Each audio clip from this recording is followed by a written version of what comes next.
Casey hanya menyentuh lencana itu dan langsung berpindah tempat. Tidak ada seorang pun menyadari ada yang aneh, jadi ia mengambil lencana itu lagi. Kali ini Casey tiba di ladang gandum emas. Ia melihat sekeliling dan melihat kota aneh di kejauhan. Casey mencoba mendekat untuk memeriksanya. Detik berikutnya ia menabrak dinding di dunia nyata. Seorang pria mencoba membantu mengambilkan lencananya, tetapi Casey segera menghentikannya untuk menghindari kejadian seperti yang dialaminya. Casey membungkus lencana itu dengan kertas permen karet. Dalam perjalanan pulang, Casey meminta ayahnya menyentuh lencana itu, tetapi tidak terjadi apa-apa. Casey sadar bahwa hanya dirinya yang bisa memicu sihir lencana itu. Ia memutuskan untuk mengungkap kebenarannya. Casey lebih dulu menyentuh lencana itu untuk memastikan arah kota itu.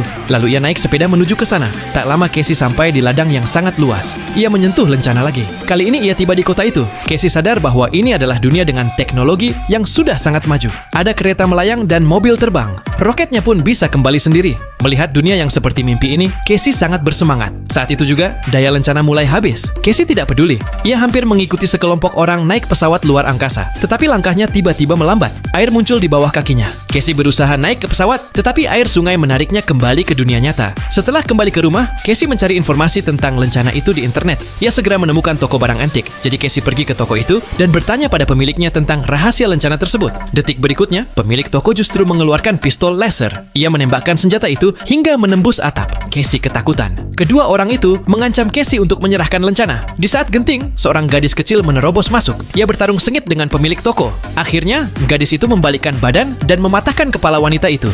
Ternyata kedua pemilik toko adalah robot. Gadis itu lalu menghancurkan jendela mobil dan mendorong Casey masuk ke dalamnya. Keduanya kabur, tetapi saat berbicara, Casey sadar bahwa gadis ini juga robot. Casey ketakutan.